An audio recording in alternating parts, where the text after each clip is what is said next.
time. God bless America. Once again, respectfully, I say to myself, what the fuck does that mean? God bless America? Is that a request? Is that a demand? Is that a suggestion? Politicians say it at the end of every speech, as if it were some sort of verbal tic that they can't get rid of. God bless you and God bless America. God bless you and God bless America. I guess they figure if they leave it out, someone's going to think they're bad Americans. Let me tell you a little secret about God, folks. God does not give a flying fuck about America, okay? He doesn't care. He never cared about this country. He never has, he never will. He doesn't care about this country any more than he cares about Mongolia, Transylvania, Pittsburgh, the Suez Canal, or the North Pole. He simply doesn't care, okay? He doesn't care. Listen, hey, there are 200 countries in the world now. Do these people honestly think that God is sitting around picking out his favorites? Why would he do that? Why would God have a favorite country? And why would it be America out of all the countries? Because we have the most money? Because he likes our national anthem? Maybe it's because he heard we have 18 delicious flavors of classic rice-a-roni. It's delusional thinking. It's delusional thinking, and Americans are not alone with these sort of delusions.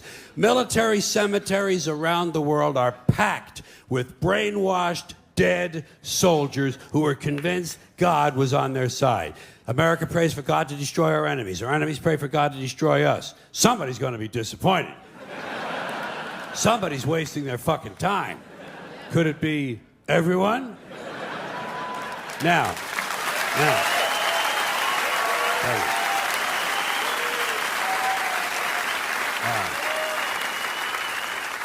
If people want to say God bless America, that's their business, I don't care. But here's what I don't understand. If they say God bless America, presumably they believe in God. And if they do, they must have heard God loved everyone. That's what he said. He loved everyone and he loved them equally. So why would these people ask God to do something that went against his own teachings? You know what these God bless America people ought to do? They ought to check with that Jesus fellow they're so crazy about. They're always talking about what would Jesus do? What would Jesus do? They don't want to know so they can do it. They just want to know so they can tell other people to do it. Well, I'll tell you what Jesus would have done. I'll tell you what Jesus would have done. He would have got up on the top of the Empire State Building and said, God bless everyone around the world forever and ever till the end of time. That's what Jesus would have done, and that's what these people should do, or else they should admit that God bless America is really just some sort of an empty slogan with no real meaning except for something vague like good luck. Good luck, America, you're on your own. Which is a little bit closer to the truth. I started to question all this stupid hat shit when I was a kid. When I was a kid, I was a Catholic, at least until I reached the age of reason, okay? So, I was a Catholic for about two and a half years, something like that. And during that time, one of the things they told us was that if a boy or a man went into a church, he had to remove his hat in order to honor the presence of God. But they had already told me that God was everywhere. So I used to wonder, well, if God is everywhere, why would you even own a hat? Why not show your respect? Don't even buy a fucking hat. And just to confuse things further, they told the women exactly the opposite.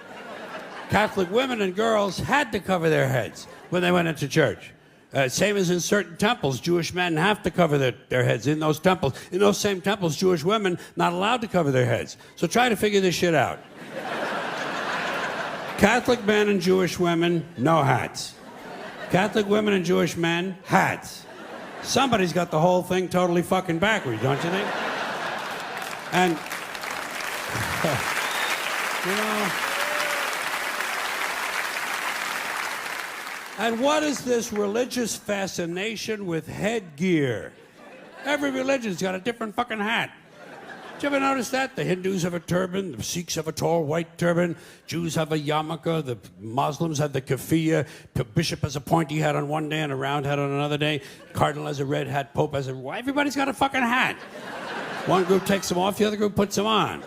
Personally, I would never want to be a member of any group where you either have to wear a hat or you can't wear a hat. I think...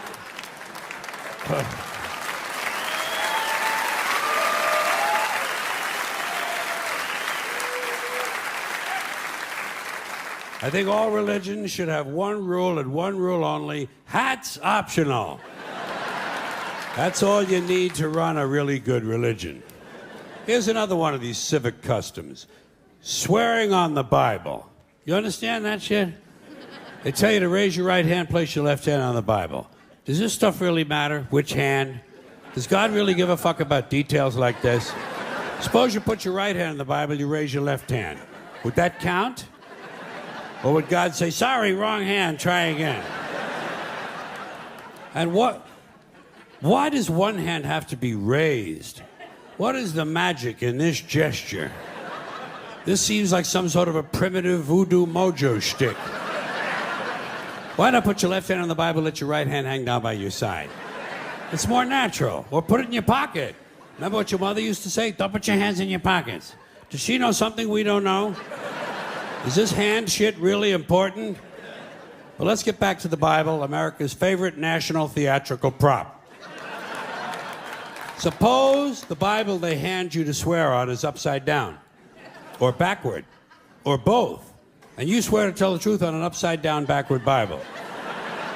Would that count? Suppose the Bible they hand you is an old Bible and half the pages are missing. Suppose all they have is a Chinese Bible in an American court, or a Braille Bible and you're not blind. Suppose they hand you an upside-down, backward Chinese Braille Bible with half the pages missing.